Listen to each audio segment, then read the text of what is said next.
go ahead and check his sclera just while I'm looking at his pro. His sclera is nice and white. I don't see any redness, no abnormality. Looking down at his perfect, remember he's looking good. I would continue to inspect his ears. Obviously I don't have an otoscope, but we were gonna go ahead and assume that everything is looking normal. So first I would, please just sit up for me a little bit. Unfortunately our couch is really low. I would go ahead and just, let me turn. Looking at his ears, I don't see any abnormalities from the outside, no lesions, no bleeding, anything like that. I would go ahead and pin up the auricle to see if this is any pain. Are you feeling any pain when I go like this? No. Okay, let me go ahead and do it to the other side as well. Any pain? No. Okay. So then I would go ahead and take the otoscope and look into his canal. Assuming that we're looking into a normal eye, we wouldn't see any a normal ear canal. We wouldn't see any redness or drainage at all. We wouldn't see any foreign object. We would look inside and see the tympanic membrane being shiny, pearl gray, intact, and mobile. Not bulging, not red, not with any pus. Those would all be signs of an infection. His ear canal, like I said, there's no scratches, no bleeding, so it's looking good. I would then go ahead and just do a quick hearing test. Unfortunately, we cannot do the Weber and Rhine. I wouldn't even know how to pretend to do that without the actual object, but we're gonna go ahead and do a quick hearing test, either by whispering something in his ear, or we can even do like a movement with our fingers. So I'm going to go ahead and whisper something in both ears, and please let me know what it is that I whispered. Hello. Correct. I love you. Yes. So obviously he's my husband, and that would be appropriate at this moment. So his hearing seems fine to what we can inspect at this moment. Moving on, I would inspect his nose. I see that it's symmetrical. I don't see that it deviates to one side or the other. The skin abnormalities on his nose look normal. A couple of blemishes, large pores, nothing a little laser light can take care of. Where we would go ahead and with the same light, we would tip his nose back and look inside. We would assume that he's got no redness, no bleeding. There's no pain when I go ahead and touch the front of your nose, right? Right. And you haven't had any damages, you haven't hurt yourself in the nose area at all. Mm-hmm. Okay. So that would be the first step to his nose. So everything looks intact. The next I would do is look inside his mouth. Unfortunately, again, I don't have a tongue depressor. But pretending that I do, we would open up his mouth. Please take your tongue out like this. Perfect. Put it back in. So we're just gonna look. His mouth looks moist, like his buccal mucosa, as well as his gums, his teeth. I don't see any like cracked teeth or any infections out of the ordinary. His tongue is pink, moist, has a thin white layer on top of it, which is normal. Please go ahead and move your tongue from side to side like this. Okay, smile for me.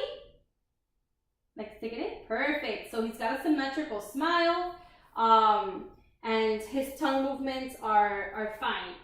So that I was already testing cranial nerve number 5 and cranial nerve number 7. So I would also grab a cotton swab.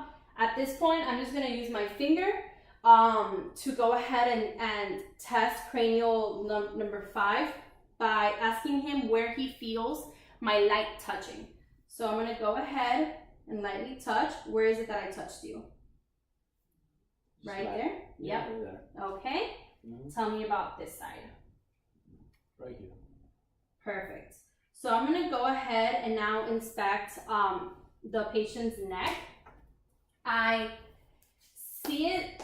If you want, let's go ahead and step here so we can get a better camera view. Perfect. Perfect. So I go ahead and inspect his neck. It is his trachea is midline to his body. I don't feel any lymph nodes here or cervically. If I did, then we would go ahead and examine further. What I will do now is go ahead and inspect his thyroid to see if I can feel his thyroid gland. I can't see it upon inspection. So what we would do is I would stand behind him. He would go ahead and go like this with his head, and I would go ahead and try to feel it. The only thing I'm feeling is his Adam's apple. Go ahead and swallow for me. Perfect. So without him swallowing, I definitely don't feel his thyroid glands. So everything looks symmetrical. There's no lumps. There's no nodes that I'm feeling.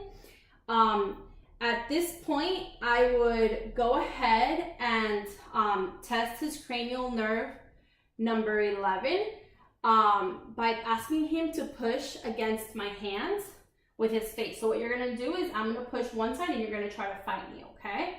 So go ahead. No, you're gonna try to fight against me pushing you. Perfect. The other way. Perfect. And we're gonna go ahead and check the vagus nerve by also checking. Go ahead and try to shrug up, push against me. Perfect. All right. So at this point, since I've already checked his neck and I'm finished in this area, I would already go and start with his posterior chest, assuming that he has a gown. We would be able to visualize his back. At that point, we would be able to see any skin abnormalities that he can probably not see himself if he doesn't have anybody at home to test him. We're gonna assume that he doesn't have any. I personally looked and he's got none.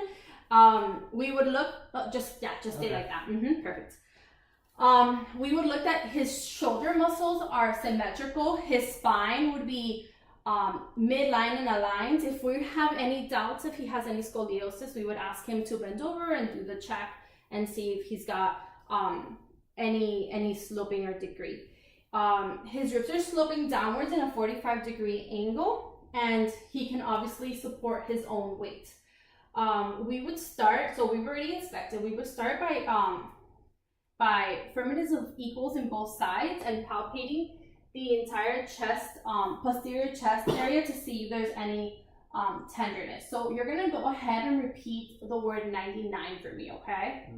So go ahead and repeat 99. 99. Again. 99. Again.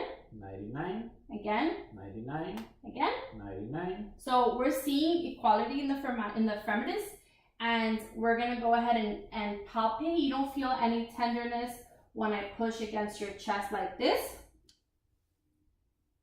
You don't feel any, do you feel any tenderness? No. No? Perfect. So I would go ahead and just percuss, working my way downwards, and I would make sure that both sides are equal. So I'm going in percussing his lungs. Go ahead and breathe in and keep the air inside your lungs.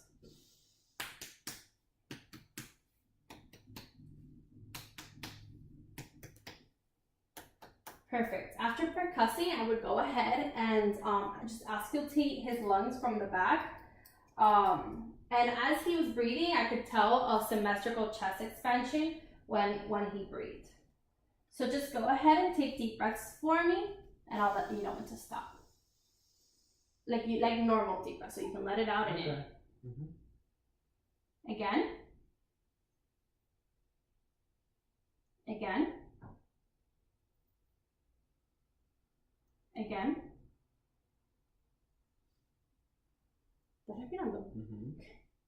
Again. Again. Again. Perfect. So his respirations were equal on both sides. I didn't hear any adventitious lung sounds posteriorly. So what we're gonna do is we're gonna take a quick break from this video and we're gonna do another one in order to upload it better.